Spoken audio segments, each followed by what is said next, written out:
Twitch. Yeah. Yay. I posted in the Twitch streamers group, so.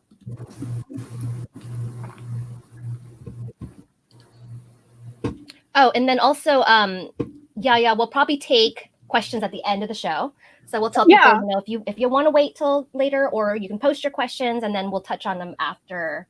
All right, we should be live everywhere. You'll give it about 15, 30 seconds, but we should be live on YouTube, Twitch, and Facebook. Yep. Hi, Twitch. Wow, that was so quick this time. YouTube is there. Do you guys see it on Facebook? Because that's the only one I can't check right now. Yeah. Yep. Yes, we are live on. Hi, everybody. Look, this is what happens when Sam finds an awesome streaming service. All right, I've got Facebook up. And we are actually prepared. That was amazing. I know. I think I'm gonna pay this. This is expensive, but it's worth it. All right. All right. Hello, everybody. Welcome to CosTalk Live. For those of us first joining, we are just a bunch of costumers and cosplayers and cosplay enthusiasts who enjoy talking about cosplay, obviously. And today our guest, which is below me but could be situated anywhere on this screen, is Yaya Han. So let me go ahead and put you as a first right here. Hi, everybody. Say hi, Yaya. Hi. Hi, everyone. If you're waving at your screen, it's fine. With my claws. Yeah. So, we always start with introductions. I know everybody knows you and loves you, but could you just give us a quick little introduction? Yes, I'm Yaya Han. I'm a cosplayer and designer and I guess an author now too. And I've been cosplaying for 21 years now. Yes, it's 2020. So I discovered cosplay a very long time ago and basically grew up in this community and my whole life is cosplay. And I recently wrote a book about the culture of cosplay and I was supposed to be at tons of conventions this year, but I'm not because everything is canceled. So I'm very happy to be on the show. And and I'm cosplaying casual Evelyn from KDA with my current wig is in progress. So I haven't cut it yet, but I thought it looked cute. So here we go. Nice. Welcome. Thank you so much for being on our show today. And let's go with Kii-chan. Hi, everyone. Hello. Greetings. I'm Kii-chan Cosplay. I am the Pacific Northwest cosplayer.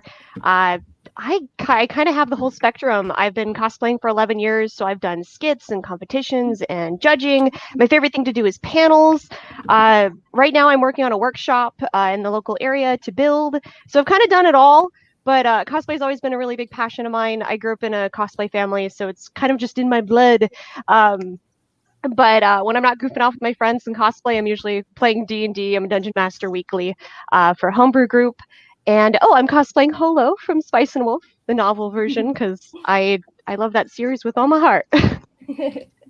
Awesome. And Liz. Hi, everybody. So I'm Liz from Ambrose Cosplay. I'm an Arizona cosplayer. I've been cosplaying for about 7 years now, I think. I feel like I say a different number every time. it's around the 7-year mark. I'm definitely more heavily, I lean more towards the sewing side versus the armor side, but I'm officially conquering my armor fear this year, and I am making armor pieces, or I'm trying to make armor pieces at least. So definitely way more of a seamstress. But I made one knife out of foam, and I'm like, okay, so that looks really bad. So we're gonna move on. Good. It looks good. Great. We got the first bad piece out of the way. They can only get better from here. So that's my focus this year, is to work on making armor, because I have like a huge fear of foam and Warbler, and I'm like, that ends in 2020. Okay, cool. I relate. I didn't make armor for probably the first 10 years that I cosplayed, and but it's fun. It's really messy. So like, I don't know, like if you love sewing as much as me, like sewing, you're done when you're done sewing. With armor, you build it and then you have to freaking seal it, and then you have to paint it, and it could still F up during that process. And I'm just like, why is it all so messy? You know? Like, I can't stand glue on my fingers, which is why I think I like, as soon as the contact cement comes out, I'm like, nope, we're done. Yeah. It is what it is. All right, so I'm gonna go ahead and go after I answer these. You guys, hello everyone. I'm sorry, I've been answering messages already. Thank you so much, guys, for tuning in on YouTube. Sorry, YouTube wasn't working. Somebody said it wasn't working so well. These will be posted later. There was an update to the YouTube link. I updated it. I sent it. So if you're using the old link, please check the event and use the new link. The new service actually auto-generates links for me, so I no longer have to pre-create them.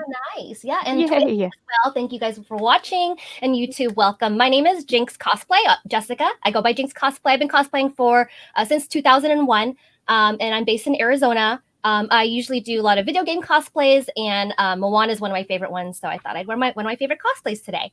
So thanks, guys, for watching. And lastly, Sam.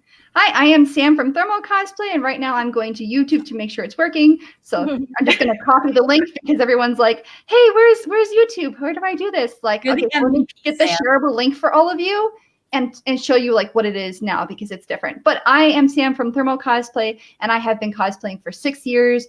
I am a Jill of all trades, and I do just about everything.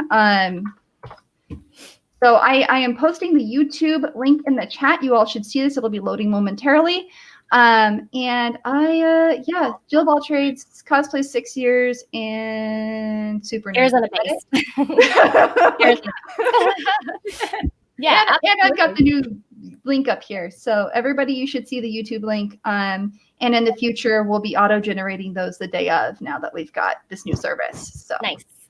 Yeah, and we are using StreamYard, so awesome StreamYards. If you guys need anything to program for your own show, StreamYard is pretty cool. I guess that was a plug.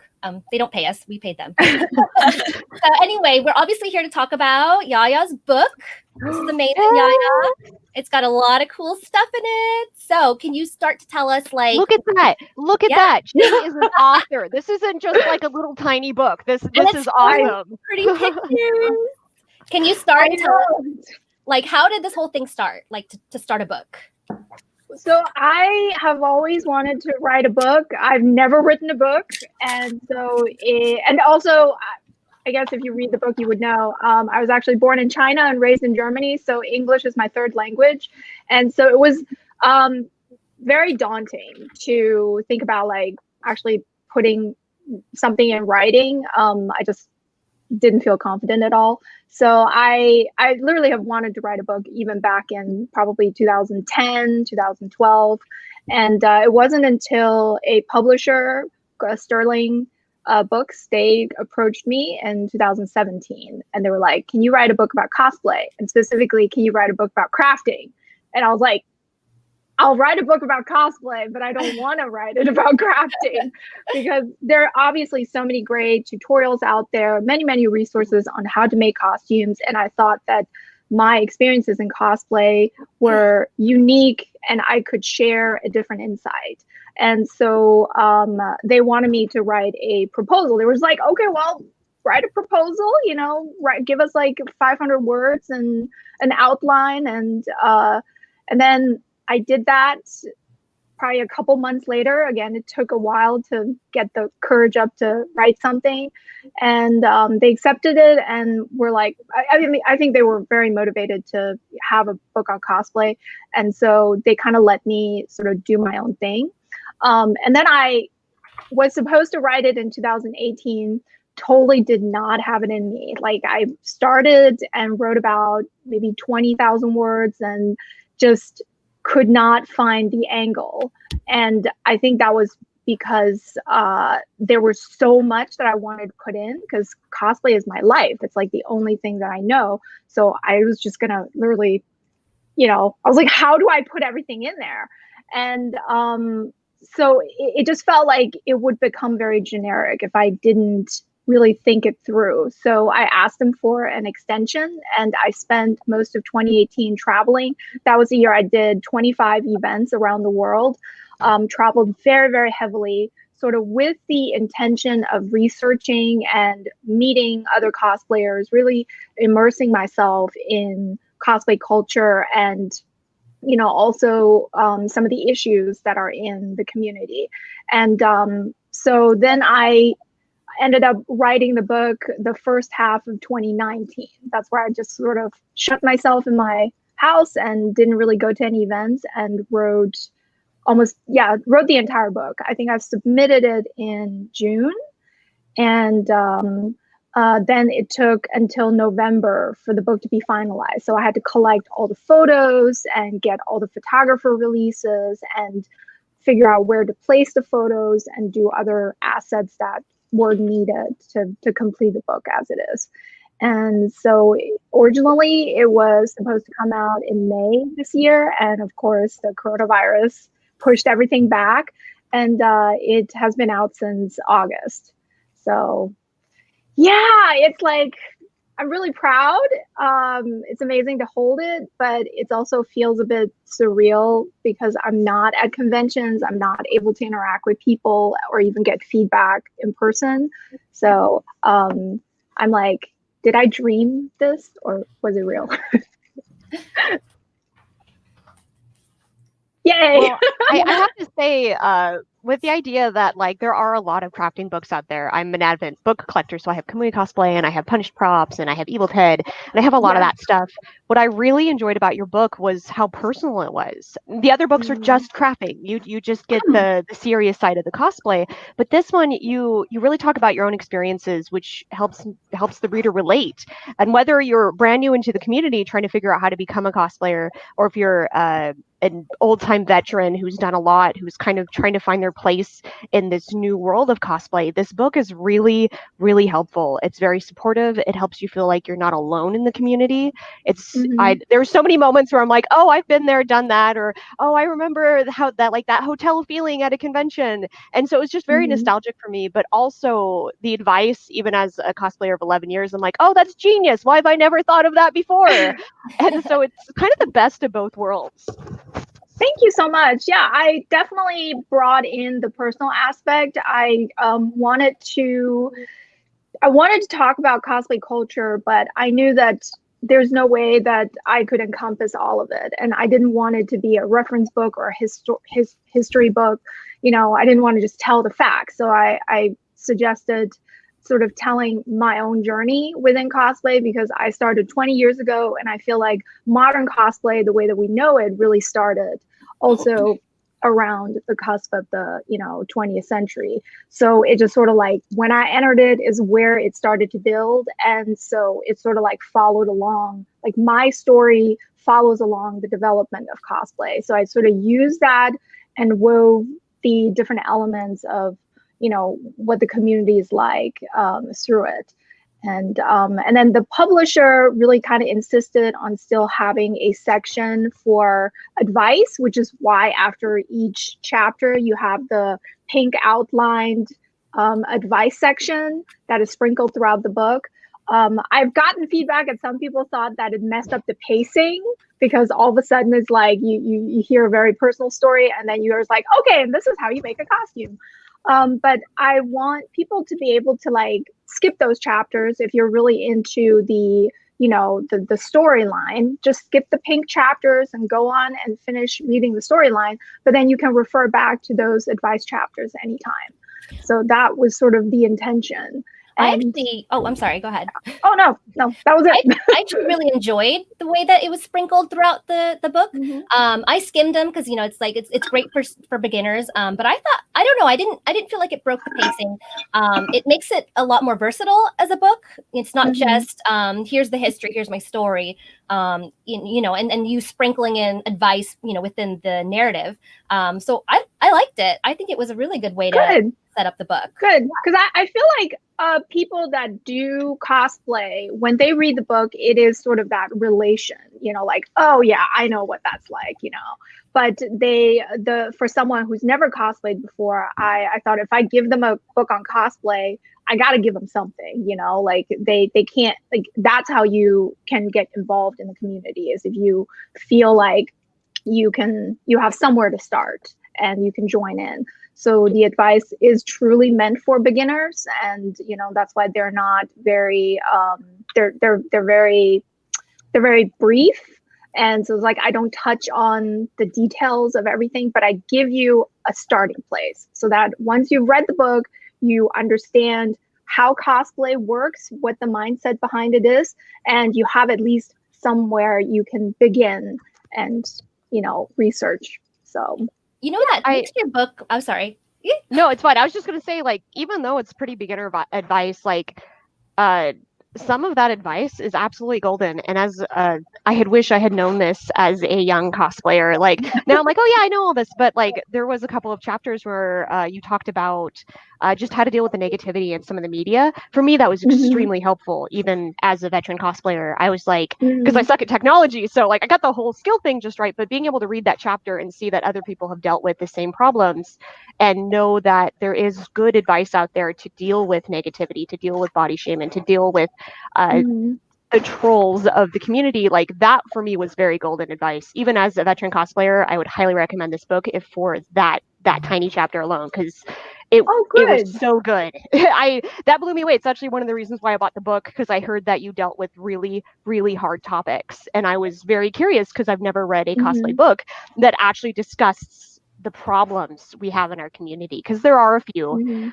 And so the way you handle them in the book and the way you discuss them and the advice you give to get through these points was just gold. And I hope every cosplayer gets to hear this chapter, because it is very helpful. I actually went through a really bad bout of burnout last year. I dropped out of the community. I didn't do conventions. I didn't build because of the negativity in the community. It really just hit me hard.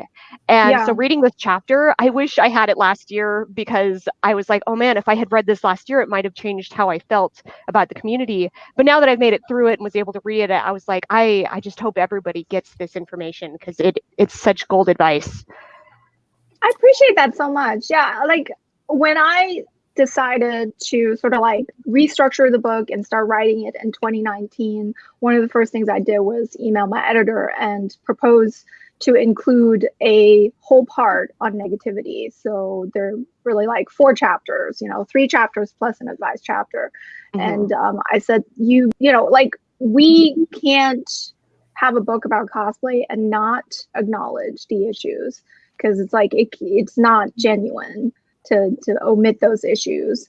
And I was afraid they would decline. They were like, well, this is the first book of this category, so let's keep it positive. But they trusted me, and they said, okay, yeah, like go for it, and let us know how it works out. They wanted to read a couple of the chapters, like the drafts, and so that was definitely, without a doubt, the hardest part to write, the entire negativity chapter.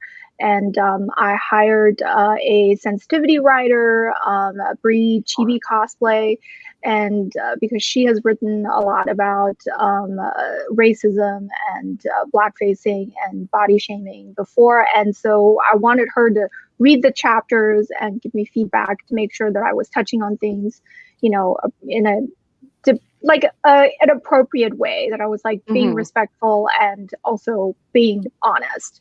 So Bree really helped me find the tone for some of the chapters, and especially the racism chapter. That was truly the hardest. I just but it was powerful. So thank you for going through that struggle, because I seriously, that's definitely my favorite part of the book, because it's something that we definitely need to deal with in the community. And you handle everything so tastefully.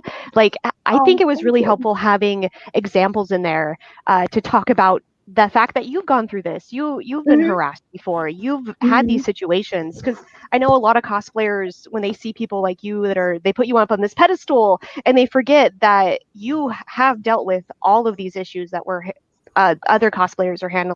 And so it was really great to be able to relate to you and be like, oh, I've had that before. It just made the book very down to earth. And even though it was a hard topic, it was digestible. Yeah. Thank you. I agree with you. That means so much. Yeah. See, I'm like almost 5'10", and I fluctuate between like 165 and 200. I am not a small girl. Like when I'm thin, I'm 165. I'm just stocky.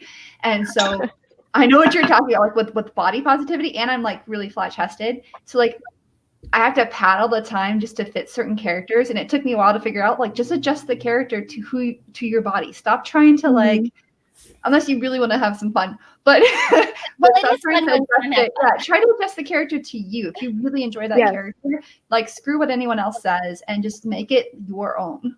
Absolutely. And I like that's what the book is saying. It's like this is going to happen. Unfortunately, there will always be gatekeepers or naysayers, but that doesn't make you, it doesn't invalidate your efforts. So yeah.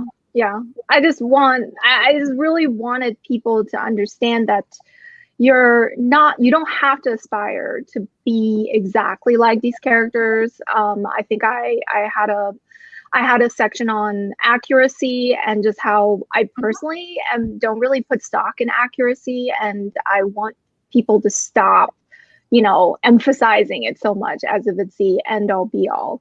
And I think the accuracy issue is why we have a lot of the harassment and the shaming in the community. It's like it's the you don't fit the view of the character that I have in my head, so you must not do a great job, or I must have the right to criticize you because I love this character, so I have ownership over this character, and you didn't do a good job on that.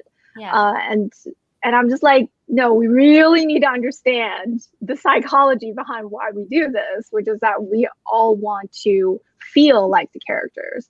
And so it's not so much about looking exactly like them, but it's about being immersed in the character and embodying the character. And it's totally okay to do it your own way. So it's like, it's totally cool if you're accurate. Like, it's really fantastic. People like Alice and Tabitha that really do crazy transformations and shock you with how much they look like the actual character. But there is also validation in totally taking artistic license and making the character your own.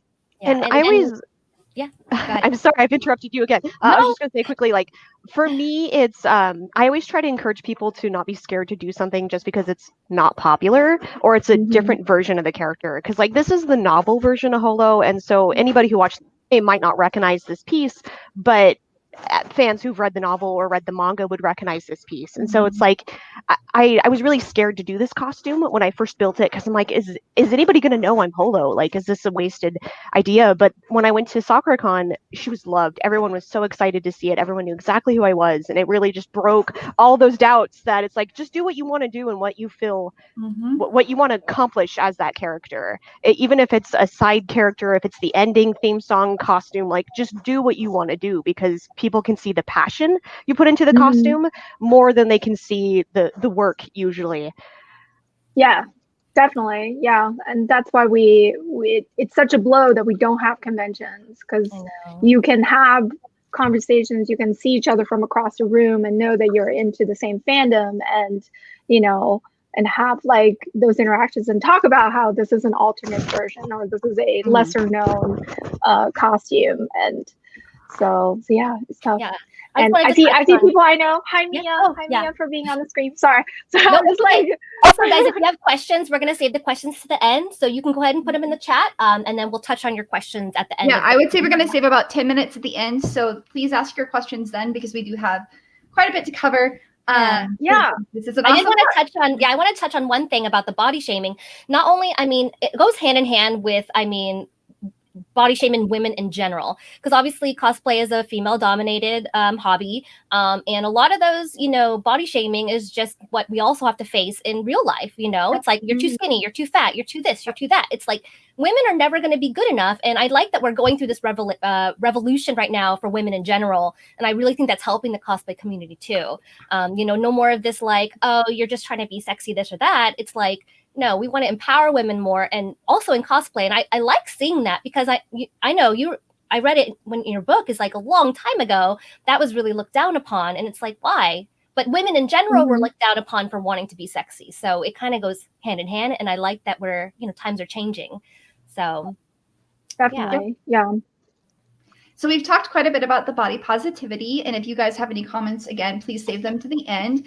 I can go next, or do Ambrose, Jinx, do you guys want to go next? It's up to you. I don't want to go. Mine. Liz, you take it. Your people have taken over. Okay, so the spot that kind of like the part in the book that really got to me that like I enjoyed a lot is fringe culture, because I didn't start cosplay until a lot later. Like I said, I've only done this for 6 years. And so I'm kind of like, it's weird to say that I'm new to the game, but I am. But I started in comics. Like I was a comic book illustrator, and I actually sold comics at conventions. And it was surprising how being an artist selling your own comic was considered weird. Like you weren't a part of a publisher, you're your own artist. And like I was looked down upon, one, because I was just an artist on my own at Artist Alley selling my own comic books. 2, no one had heard of me. 3, I was female. So it was just a combination of things. And so I started this in like, I want to say, I think I sold my first comics in like 2013 or 2012.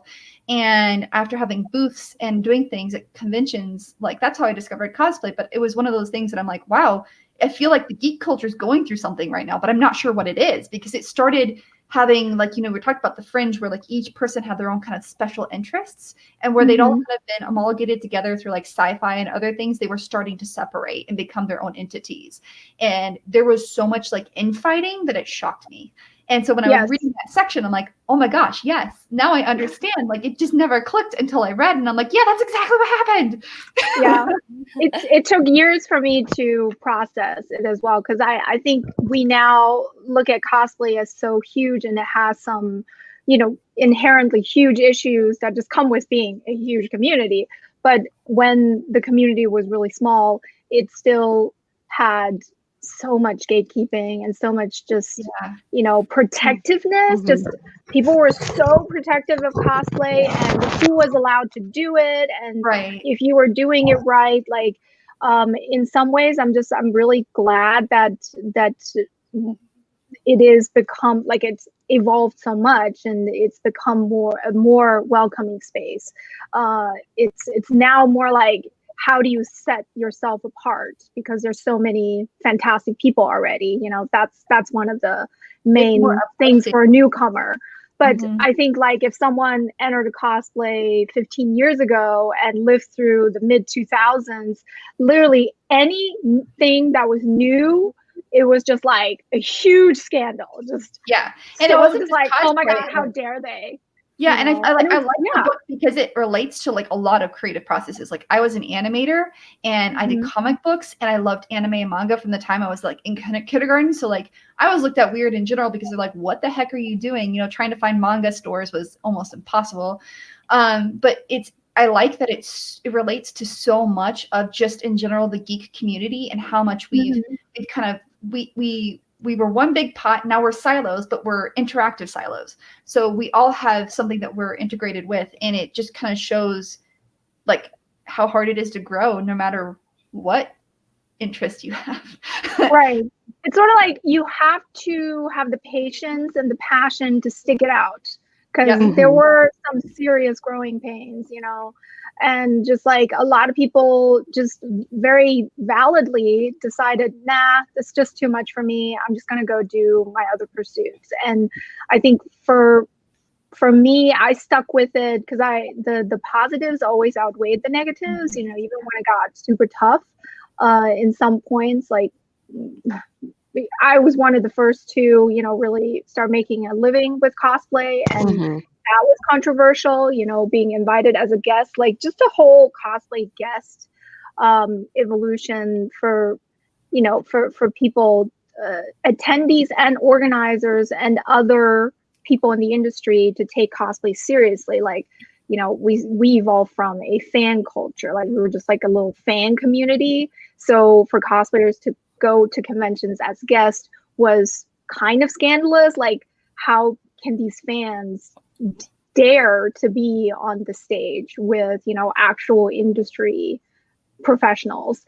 But over time, it truly just shows that cosplay is a part of geek fandom. It is a part of its history and is a part of its appeal, and there's value in cosplay. So and you know, how else do you become an industry professional without building a brand of some kind, right? So like people assume industry professionals can only be established industries. You can establish a new industry, and that's really difficult for others to understand.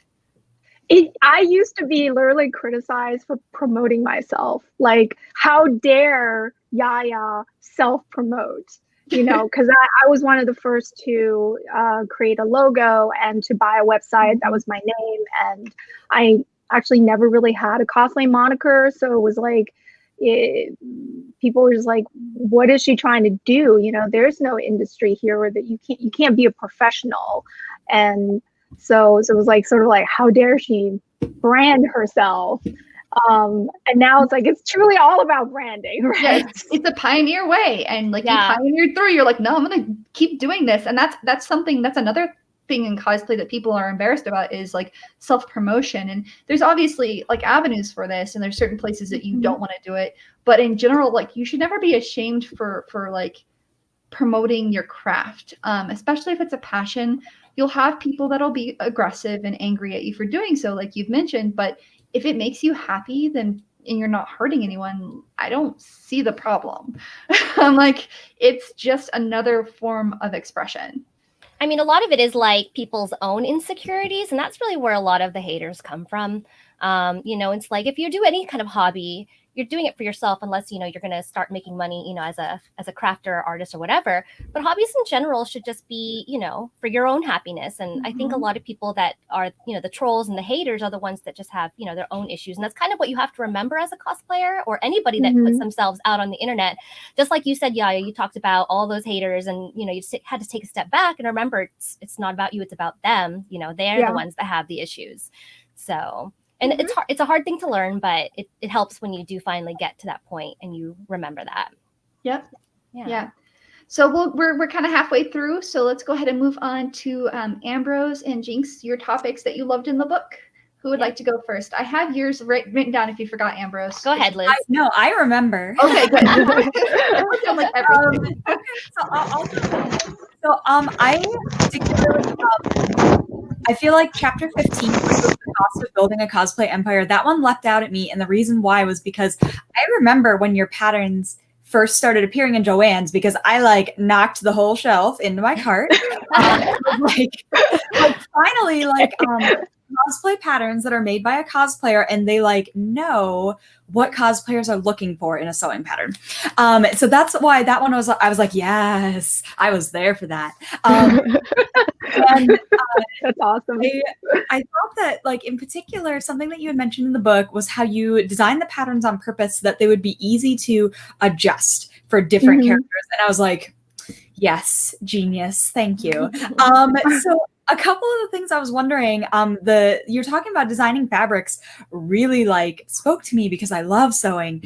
And so I was kind of wondering, you know, when you design a fabric, I know literally nothing about designing fabrics. The extent of designing fabrics that I know is when you like get something printed from spoon flour. Like I've done that, and that's about it.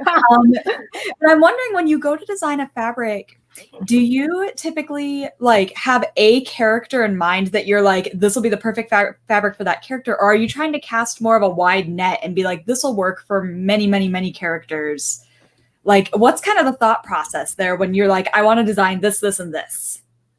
It's both, actually. There's some fabrics that I consider sort of like my unicorn fabrics, and things that I wish was available because I saw it on this character, and it was like, maybe it was like a costume where I will like fail to, you know, find the right fabric because it didn't exist or something. And so sometimes there are certain fabrics that are that really spoke or like that I bring to the manufacturer's attention because of a character. But most of the time it's about theming. So because like even the way that we sell the fabrics to the distributor, which is Joann, is you present them in themes. So that's sort of like something I had to also learn, because at the beginning I was just like, can we just do this and this and this? And they're just like, no, they have to like have certain themes in common. Otherwise the buyer will not be able to relate. They won't understand why, you know, we're doing these, like while we're pulling from different genres. And so we kind of do per season that we release a collection, we go to the buyer with certain themes that we want to approach. That's like how, like the one year we did the Japanese theme, and other years they're more focused on stretch. And then another collection might be all focused on textures, which I think is like the new collection is very texture focused, you know, 3D 3D embossed and those types of. And so with that in mind, we started like a year out. You know, like I am not the manufacturer. I give them all the ideas. So I do a lot of I do a lot of like send them scraps, you know, of fabrics that I find and say, well, I like this feature, but I want it on this. And and then when it's a specific print, then I work with their in-house designer, Ricardo, who's just incredible. He's an incredible designer and illustrator. And so I will give him the specific ideas and we'll work together to create the pattern. So like the hollow mermaid and the hollow dragon pattern, the scales that are very pronounced, those were, you know, things that I was like, we need to have something like this, you know, this is how big the scale should be. And then he will render that to where it can be sent off to the actual factory to be produced. So it is a very collaborative effort, and it's a lot of like thinking in advance and hoping to predict what people are gonna like a year from now. So, that sounds really challenging. Fabrics will come out that I'm just like, oh, this would have been really great like 8 months ago, you know, for something very specific. And all the comments, like everyone's like, oh my gosh, we love your fabrics, we love the different brocades, we love we have someone who's like, your purple brocade is beautiful, it's hard to find a good deep purple brocade. Your textured stuff, I just love your textured stuff. Like, I mean, it just really goes to show we love your products because it's made by a cosplayer. We're like, we can find the stuff we need. We don't have to and make your this. stretch leather is like real 4-way stretch, because I cannot tell you how many times I've gone to get like faux leather and they're like, it's 4-way, and I'm like, it's more like 2.5. 2.5. Yeah. I just say I love your carbon fiber. I don't think it's in stock anymore, right? No, it's that. Yeah, all that my should have been like fabrics are seasonal and. I used the carbon fiber for like my Thing Krios costume. Like it was like its initial run, and I'm all, yes, I don't have to go print. It's Spoonflower. Woo-hoo! It's beautiful. It's like I have whatever I have left. I've been using in small doses. I feel like that should have been a regular. Like that could be used in any cosplay. Like, you know, alien cosplays and a lot of video game cosplays. Oh my god, a lot of video game cosplays. Oh, that's one of my favorites. I can't tell you how many.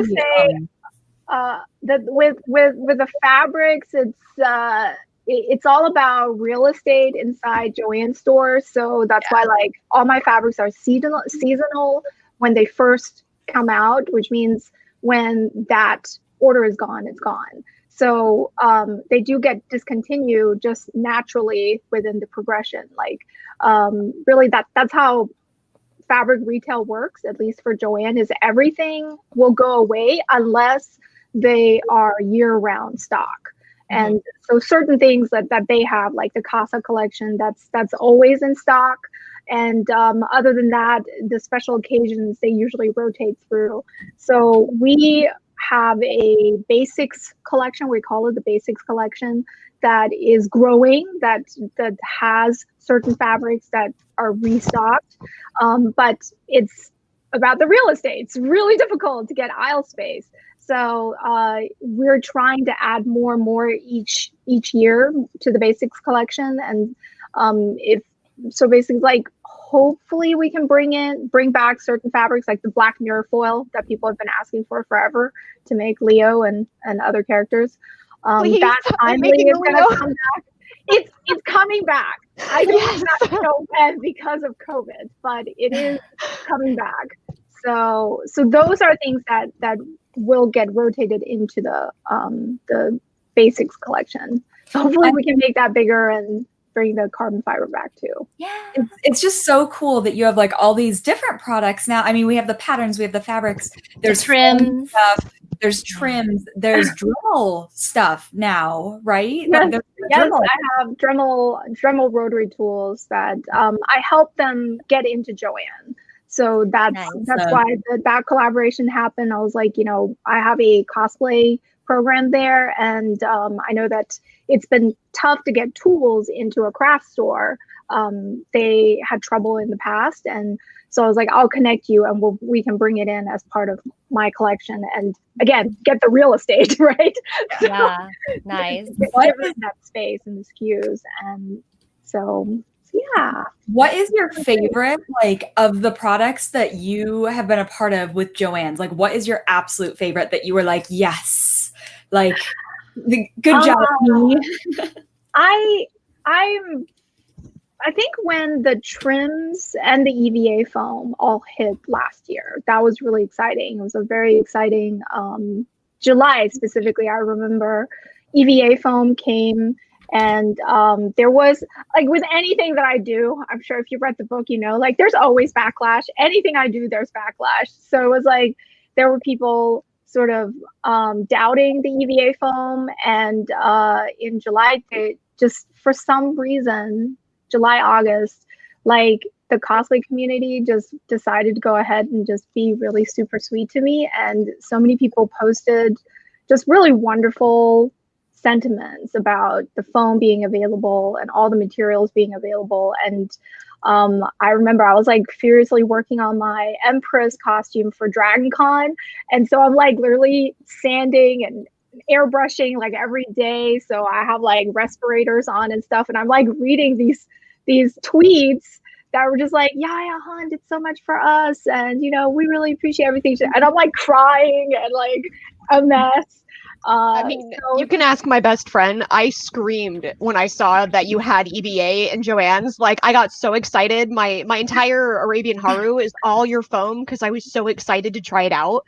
But like, we were excited. That was the epitome of, like, oh my god, this is it. Yeah, your iron-on transfers and, like, the decals that you used were, like, amazing. I made a Princess Emerald this year for, like, my cosplay friend, and I was like, I need, like, it was the Sunset Dragon design, and I needed all these really interesting, intricate, like, filigree, and that made it so much easier because I'm like, oh my gosh. Yeah, I'm not the best seamstress. I design from a user standpoint. I literally am just like, what would I like to have? You know? So, yeah. Can I share this picture? Because also that same group, I was Umi, and I used your blue dragon scale. And the funny thing is that all the Joann stores in Phoenix, they didn't have enough. Except for the newest one, because they're like, I went there and like, nobody comes here, and they had tons of your stuff, and I'm like, this is the treasure trove of Yaya Han fabric. So I'm just gonna pull up our little picture that we have. This was me, Sam, and Lena. I'll add it to the stream. There you go. So I used your beautiful, I used your pattern too. I used your bodysuit pattern, and I think that gold is Yaya's, and the gold fabric is the Yaya fabric. Yes. Yeah. Yes. So, and I love that you guys went super old school and did rares. Yeah. And then Liz is going to be our yeah. So that fabric is so pretty. Like, I kept all the scraps. Like, I need to do something with it. But it was so beautiful. I'm all for hoarding. Like, I will always advocate for cosplay hoarding. Like, when we first did the fabric collection, like, I basically had to educate the entire team on what kind of fabrics cosplayers would want. So I sent them 15 years worth of scraps that I kept. Wow.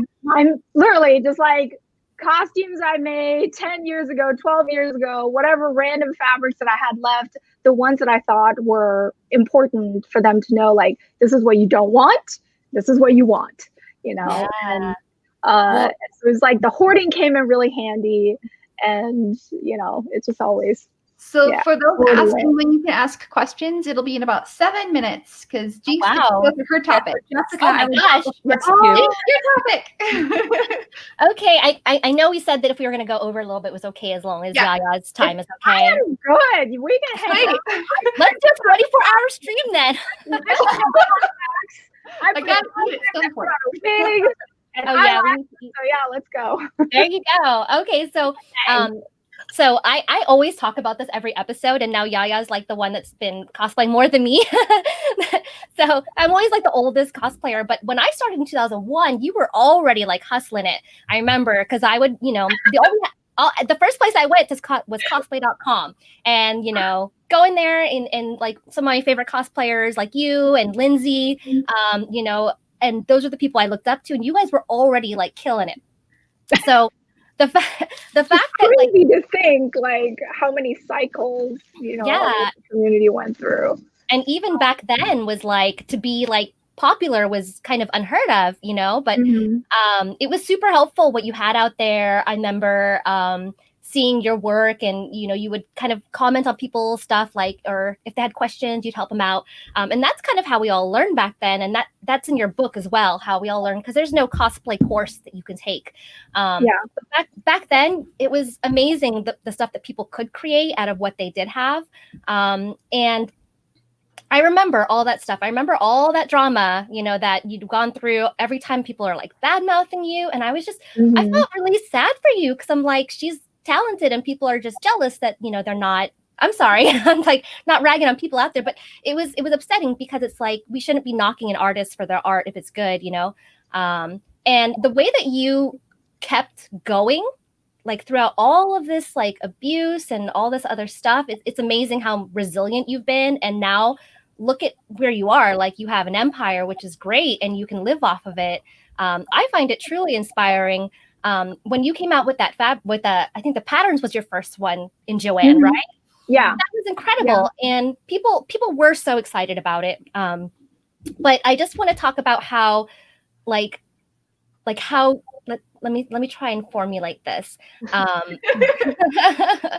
Like, along the way, how many times did you feel like quitting? Like, truly, like. Oh, well, many times, many times. And I really, like, one of the reasons I would love for people to read the book is to read the story of why cosplay sort of saved my life.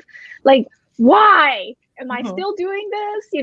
Why did I grab onto it and never let go? Like, I think if you understand that I grew up in Germany and felt completely outcast and didn't really have the familiar support in my hobbies and passions, and when I came to the States by myself, that just like how incredibly lost I was. I do not know where my life would have gone if I had not joined an anime club, if I had not gone to Anime Expo. Like, it jarred something loose in me, or it lit a fire in me.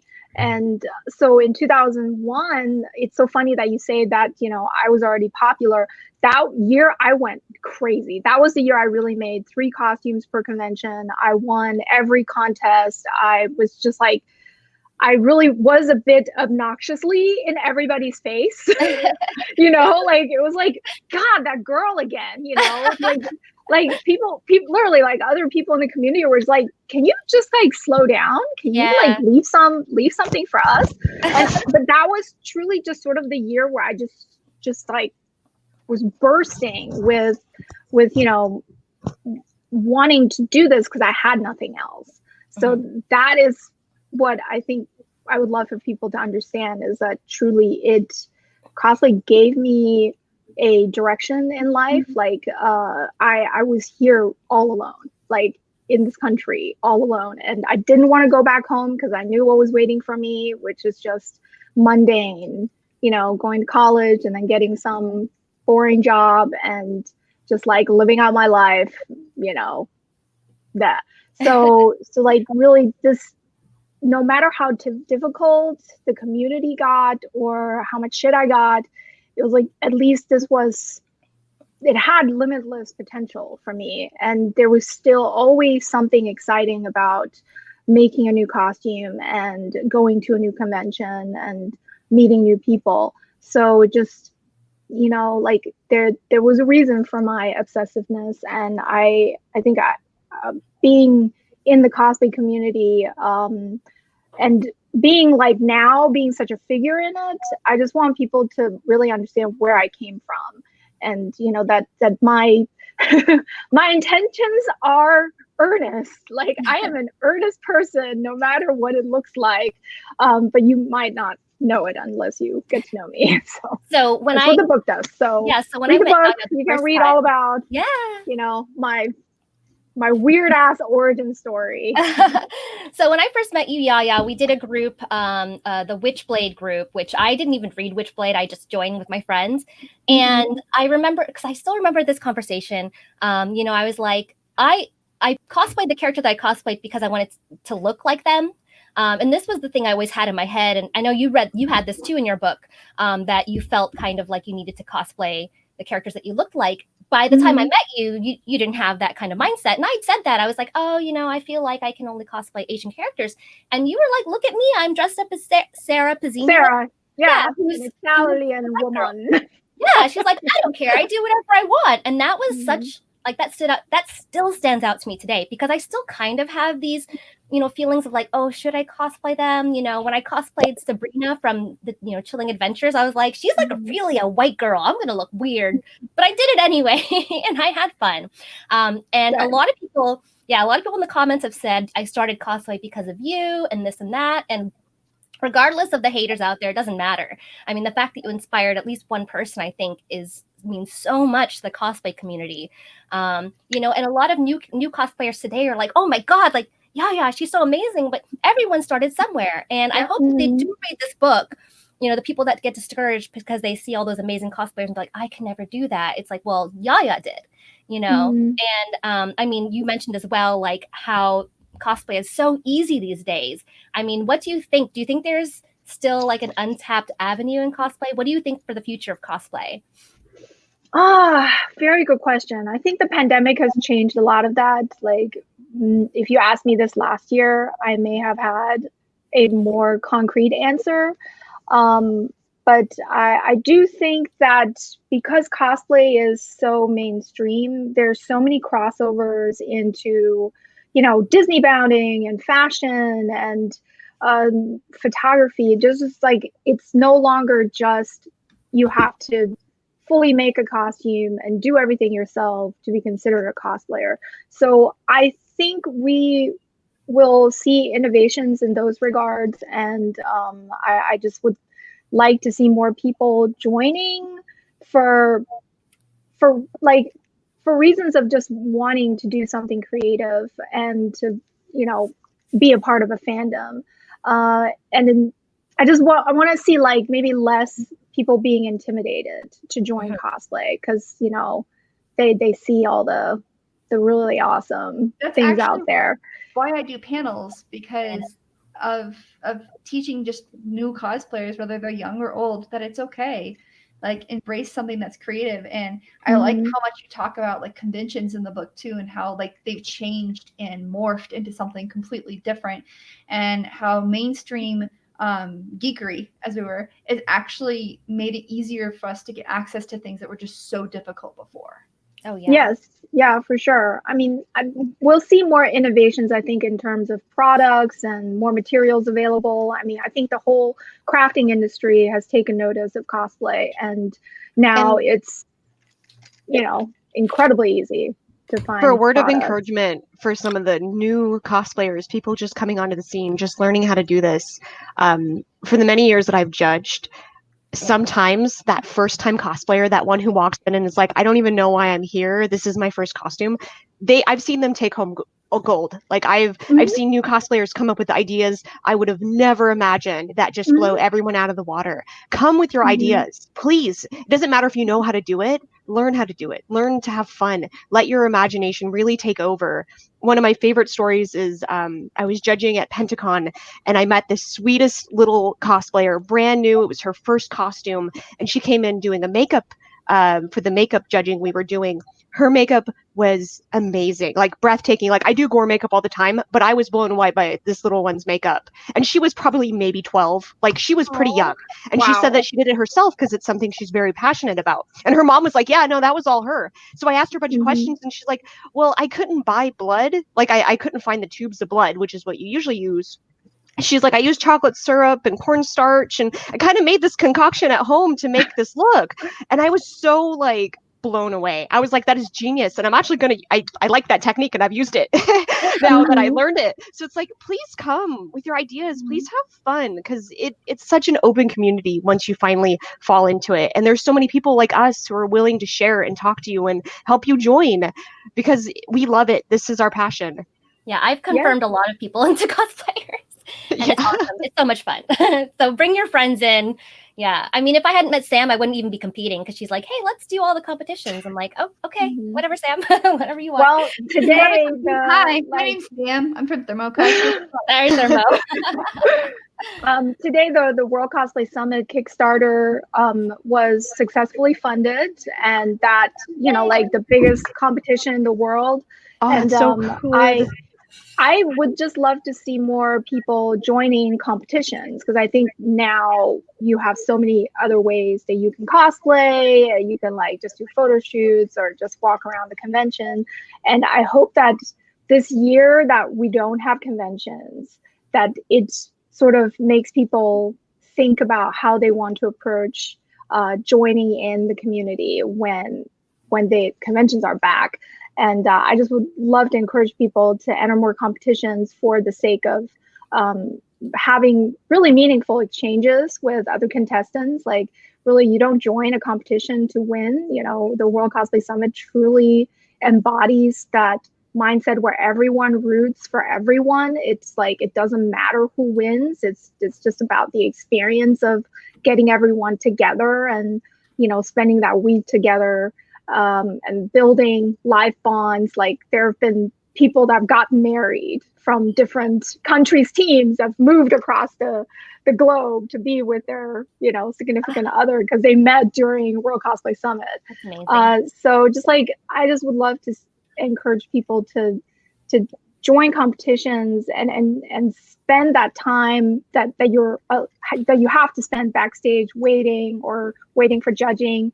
Spend all that time getting to know your other competitors and really revel in the fact that, amazing, you know, community building. I love for that. Yeah, it's like it's so different than walking around a convention and just getting your photo taken. Like, it's a different level of connecting when you're there for the same thing. You're about to go on stage, and, you know, doesn't matter that you're competing against each other. Like, you all want the show to go well, so you help each other and you talk shop and you exchange, you know, ideas and techniques. And so it's like, that's really valuable. Why I compete, like, I actually have horrible stage fright, and I've worked on it for years. But you guys might not know that, but I have horrible stage fright. Damn.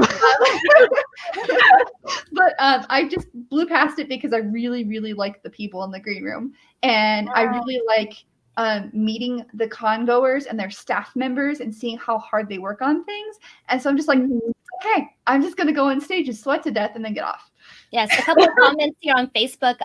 Pandora says the best time is talking to people backstage in the green room. Shelby, she's made friends backstage. I remember I was backstage at Phoenix Fan Fusion, and this girl came up to me in a Black Cat Diva costume. She's like, I love your Black Cat. I was wearing this. She's like, I love your Black Cat Diva. I follow you on Instagram. I was like, oh my God, so cute. Like, it's amazing. I love meeting. That's my favorite. I actually don't like competing. I just do it because Sam makes me. I kind of know that feeling. Like, I used to be intimidated by competing. I was a drama kid, so stage didn't bother me. I did a lot of skits, but I didn't get into competing because I never felt like my work was good enough. I never felt like I was there until I met my partner, Sakura Elric. She was a huge competitor. That's what she did with her con time, and so she kind of talked me into coming with her and doing a couple of them.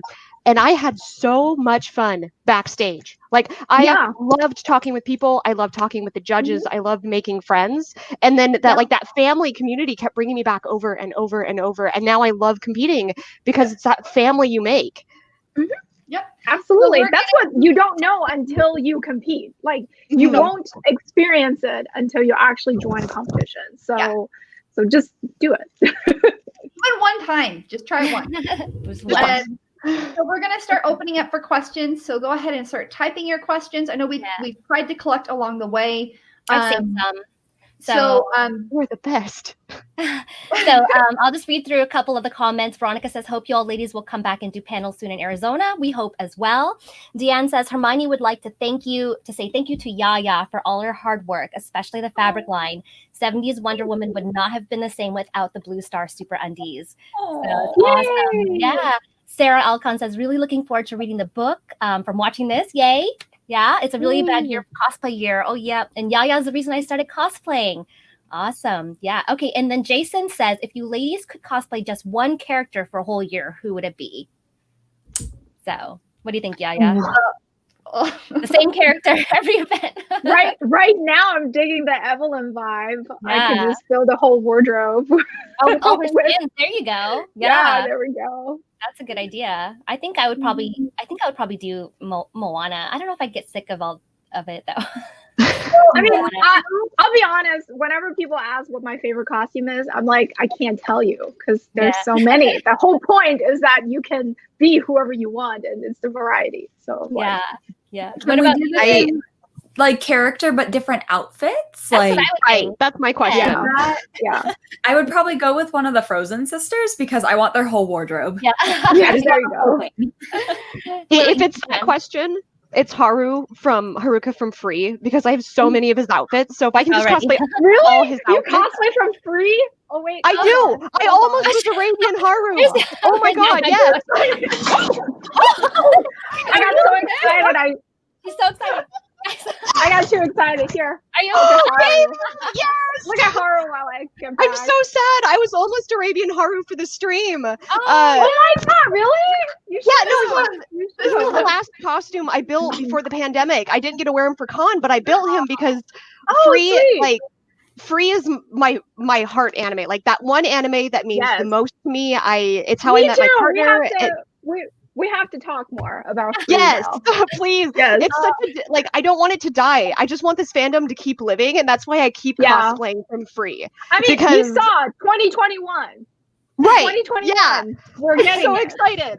Oh my god. So I would have to pick Haru. Like he's such an important character to me. I've done like 6 versions of Haru. He's helped me learn how to do foam. He's helped me learn how to do binding. He's helped me learn so many techniques. And he's honest to God the most comfortable costume I own. So. Yes. Every day. What about you, Thermo? Nora Valkyrie from Ruby, so I can boop the snot out of everybody for the rest of my life. Yeah, I think you have the most fun in Nora. Yeah. You're like such a Nora. All right, guys. Nicholas Vicenzo says, do you think that the convention system has collapsed? No, absolutely not. It's going through transition.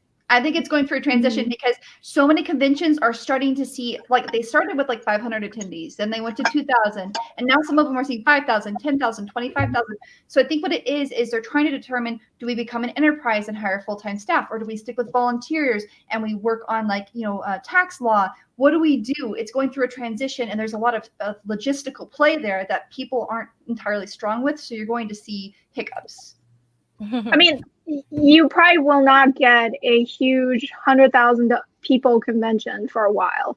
I think even when conventions are allowed to come back, they will have to be limited. They might be, advanced ticket sales and, only certain, and you'll see more smaller events.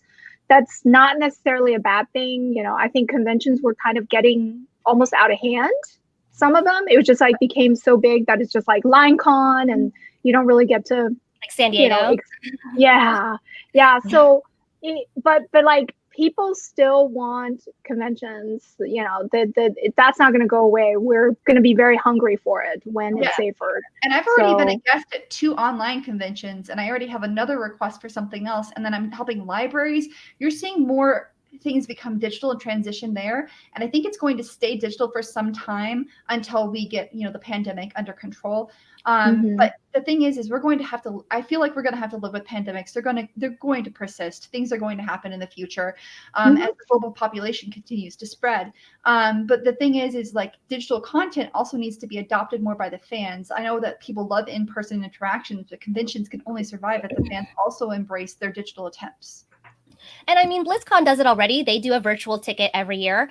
So even if they did in-person and virtual, I mean, that's an amazing way to open up cons to more people who can't normally be there. That's what BlizzCon does. BlizzCon has an e-ticket versus virtual con. Yeah. Okay. So next thing we have here, Shelby says, this is such a wonderful stream. Thank you so much. Happy to see you, Yaya. You judged my first cosplay contest, AR 2014. And really goodness. Yes. It really started me wanting to compete in cosplay, and my dreams now to compete in the WSC, sorry, in future years. Awesome. And then Jordan says, Yaya, do you have any tips for beginning cosplayers that are just starting to make their costume? You guys should read the book. Yes, read my book. It actually it's really horrible to say. No. Actually, just take the first advice that is in the advice chapter, which is to choose a character that you find a connection with, and just use your love and passion for the character to guide you through. And really, that's really where you should start. It shouldn't be about like, oh, I got to cosplay from something popular or what people know. It needs to be like everyone has a character that they desperately want to be. So use that and find yours and go from there. Yeah. And Nicole has a question. Nicole Van der Meulen. Sorry if I messed up your name. Question for Yaya. You said you design a fabric about a year out. Do you keep an eye on games coming out as a tool for predicting what fabric people will be looking for? We do, like the team and I also, I'm always sort of keeping an eye out, but it's hard to predict. So it's more about finding fabrics that can be really well-rounded and be used for many different things, but then also having some really standout pieces that are very unique and, you know, like the sort of like the attention or the centerpieces of the collections. So, but it is tough. That's how the fabric business works, and the pattern business is also about, you know, a year out or at least 8 months out. So there are a lot of times where I'm like, I want to make this pattern and have it now, but it won't come out for a year. Dang it. So. Awesome. I mean, that makes sense. I wouldn't even have thought of that, but that makes sense to look out for future, future projects. Let's see here. So Angela says, question for Yaya. What are your thoughts on aging cosplayers? You're definitely a benchmarker. How long do you anticipate appearing in costume at conventions? Is there a physical endpoint for you? And that comes from Angela. Well, hopefully the ageism in cosplay will go away at some point. I mean, ageism is in the culture, but that is a constant something that we all have to strive to fight against. Like in cosplay, there should not be age limits. I have no idea when I will stop cosplaying. I'll cosplay as long as I want to. I think like it for me, being a guest at conventions and going to so many conventions, it is tough to wear a costume every single day. So I have been transitioning in the last couple of years more to wearing a costume once or twice during a 3-day weekend. And also like just I think we all, you know, can juggle comfort versus wanting to dress up or in my case having to dress up as part of the appearance. But I'll certainly continue to cosplay and continue to wear costumes at conventions. Yeah. I mean, I agree with you on that. Like my mom is in her 50s and I dress her up. Yeah, my dad was the same way. My late father, he's the one who got me into cosplay. Awesome. Like he did it as long as I did it. He was really into it, and like everyone loved it. And it's one of those things, like it's like all the rest of the negativity in this community. It just ignore it. Like do what you want to do, because everybody's gonna hate on something. So just keep going. Yeah, I had a relative ask me, "Are you gonna be 50 and still cosplay?" I'm like, probably. Yeah. Yeah. All right. Thank you so much for that question. John says to Yaya, will you be back on the Sci-Fi Channel for any new series? Probably not, honestly. Like I don't know. I don't think they're interested in doing something with me. And I also, that was like just a very stressful part of my life. And just, I don't know if I could give, like I actually couldn't have any, like now, you know, or you know, until the pandemic hit, I would not have had time to accommodate a TV, like a network TV show filming schedule, because it really just, it requires all of your time and attention. And but not to say that I wouldn't come back to TV if there's the opportunity, but it has to be the right opportunity. And the last thing that I did was actually I helped produce a documentary about cosplay called Cosplay Universe, and you can Google that, Cosplay Universe film. I'll get the link for it. Thank And you. I really liked the producing part, you know, like being able to weigh in on the editing and pacing and the story elements and sort of the logistical aspect. I really like that. So I wouldn't be opposed to doing something like that again in the future. I loved Heroes of Cosplay. I thought it was so much fun, but I've done reality shows like a long time ago, so I get when they do the editing, it's tough. But I showed, if you remember, you came to Dubai and my whole family was there. We actually watched the show and they were like, "Oh, yeah." So they loved it. I love it still. I think it's great. So let's see here. So Dejeen says, Yaya, would you want to run a convention of your own someday? Ooh. I used to think about it whenever like something didn't go right. I'd be like, I could organize that better. But I think it would be difficult to choose where. Like there's just so many nuances to making a convention successful, and I just haven't had time to really like even think about the nitty-gritty of it. But anything is possible. If I've learned anything is possible. So the future of cosplay could be anything. Yeah. Yeah. I think that might be. Sarah says, Yaya, your clamp cosplay is super inspiring me. You know what's so funny is you mentioned you loved RG Veda. I love clamp too. I actually have 2 RG Veda art books. Back when I was like collecting art books, and I was like, why do I have 2? Yeah. Like, I don't have any other clamp art books, but yeah, I love them too. She says, especially your Yuko Ichihara and Princess Hinato. She's a huge clamp fan. San knows. Do you have any more plans for upcoming clamp cosplay?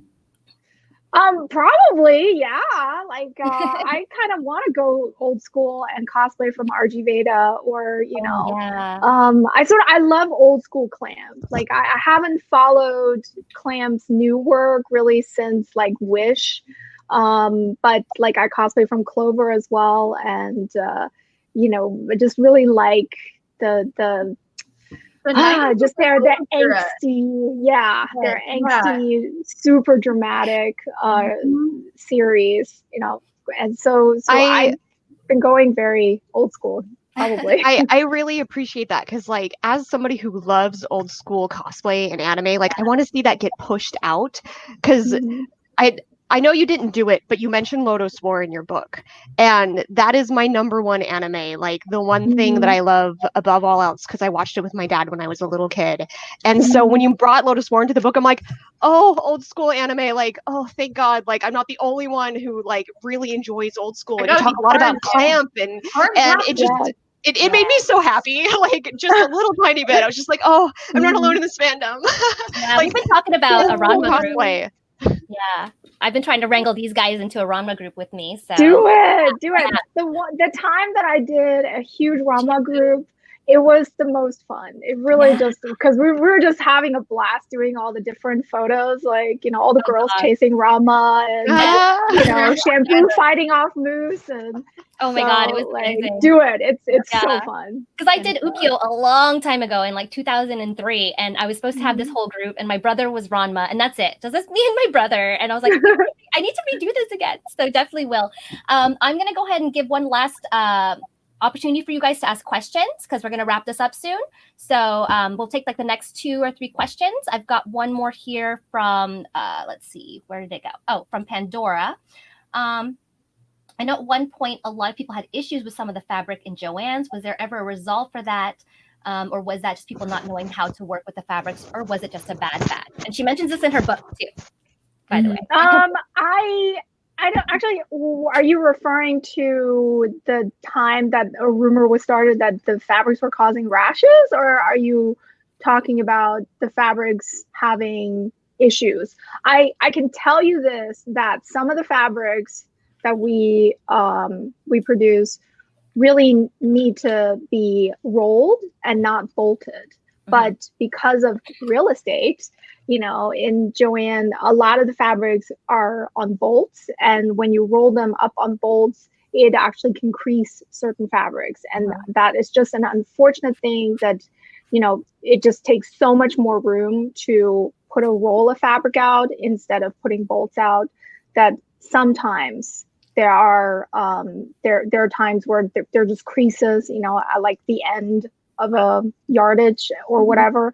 But if you ever have trouble with the fabric, you should always bring it like to the store and be able to exchange it or return it. Like that is part of the refund policy. Well, that's one thing I want to touch upon, because a lot of people don't realize when they buy stuff from fabric stores, you should pre-wash this. You should be treating this. You should be disinfecting it.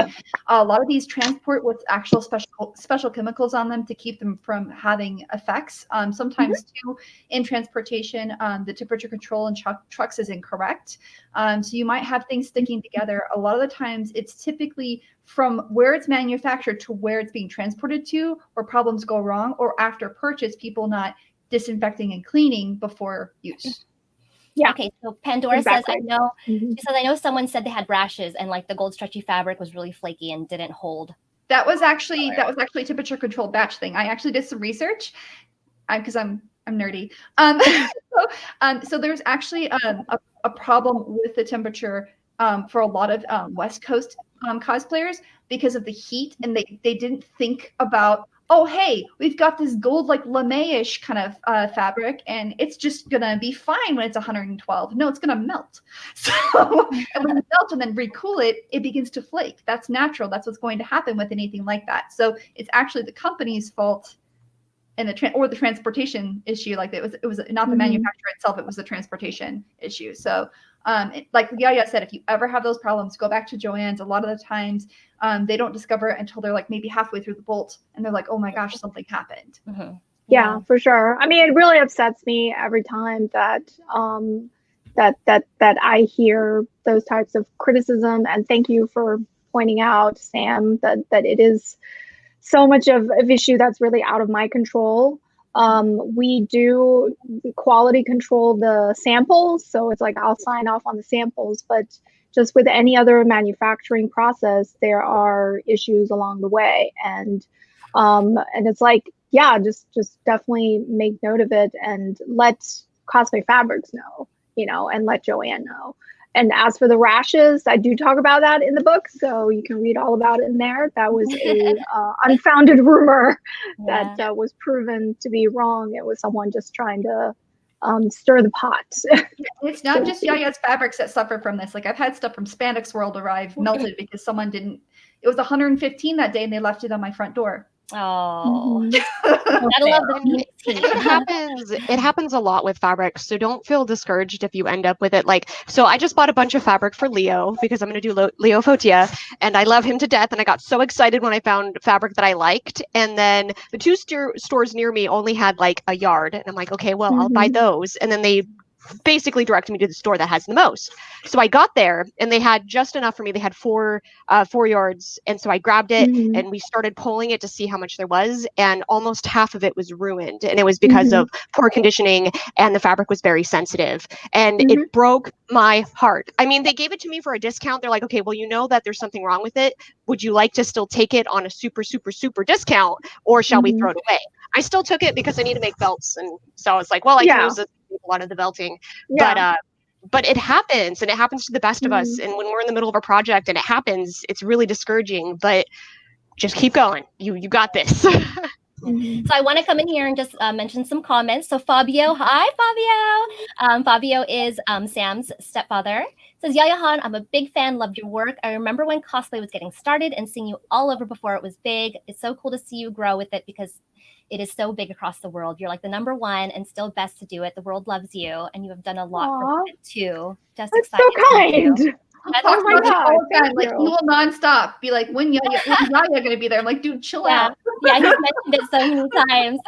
And let's see. Anthony says, Yaya, your Black Cat Diva cosplay is one of my favorites because you are adorable. And let's see. There's a question from Jason. He says, has a baby ever been born at a con? That's a good question. I bet it's happened at Dragon Con. Everything has happened at Dragon Con. I'm sure that has happened.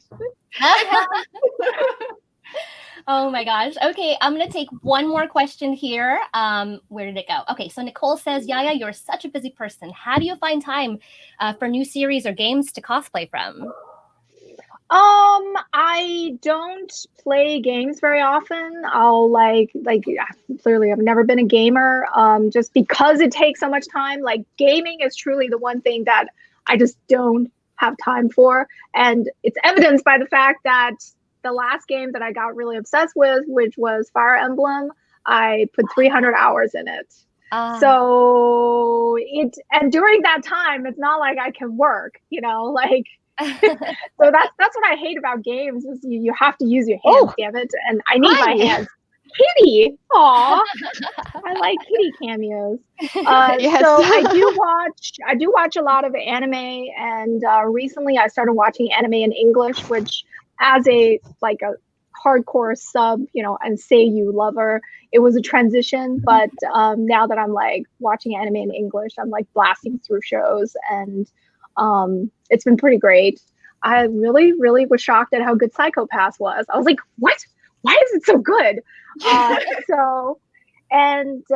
With games, I do I watch playthroughs, or I will watch my husband play. He'll put on a game, and I'll just be like, let me see that part. That's then I can still work. Streams. Like if you don't have time while you're crafting, just put a stream on. You're like, wait a second. What new character?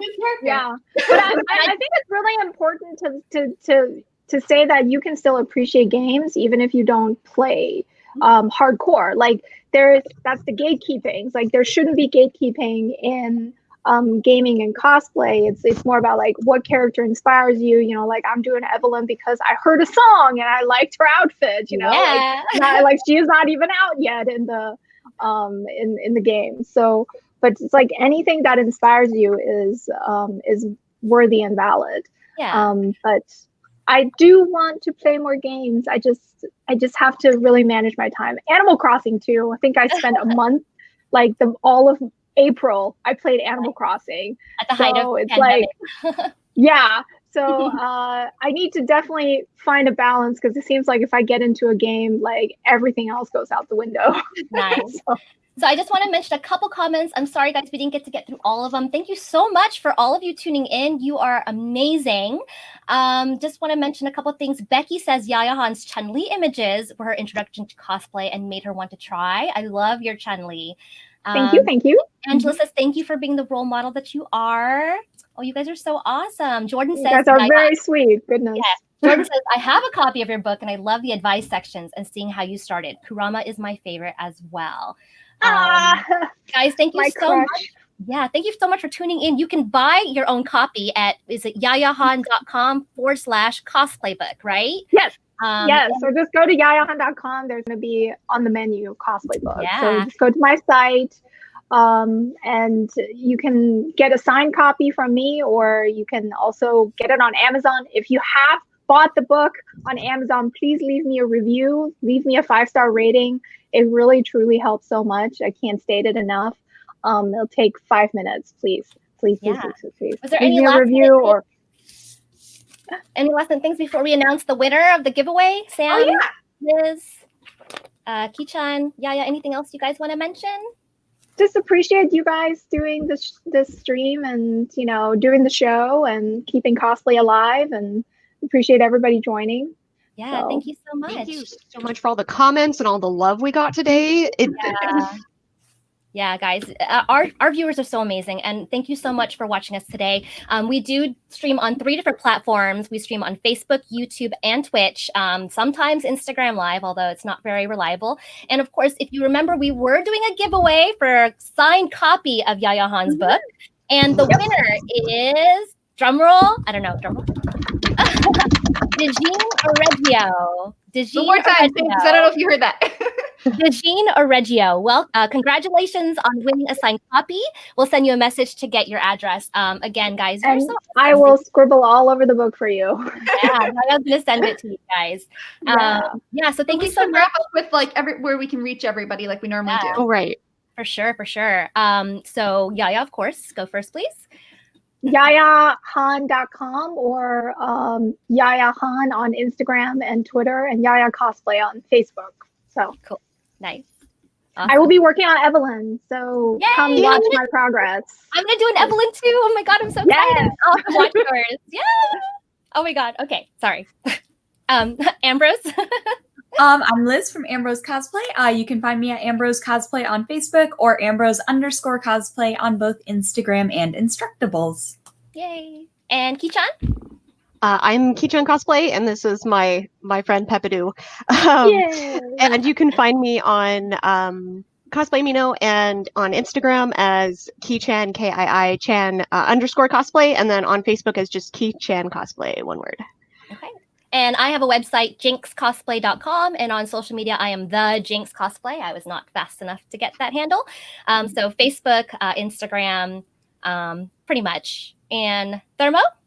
I am Sam from ThermoCosplay, and it's thermo as in heat, like THERMO, and it's ThermoCosplay.com. You'll find everything there. I'm on Instagram, Twitter, Facebook, and Instructables. And Instructables is probably where you're going to find the most of me because I'm about to post like a bunch of tutorials. Maybe got lots of stuff on there. Yeah. And guys, we do this every Sunday at 12 p.m. Pacific. We have different guests, different topics. We're always welcome and open to different guests and topics. So you can always message us. We'd love to hear from you guys, and we'd love to cover what you want to hear. And next week, we're going to talk about gender bending / swapping and what the differences are and how to do it safely. And our guest will be Midnight Persona. Yeah. Again, thank you guys so much. We love you. Thank you, Yaya Han, for spending time with us today. And guys, follow us, watch us every week. We have exciting stuff. Yes. Yeah. All right. Thank you guys. Go buy the book. Bye. We're ending this. Love you. Bye, guys. Bye, everyone.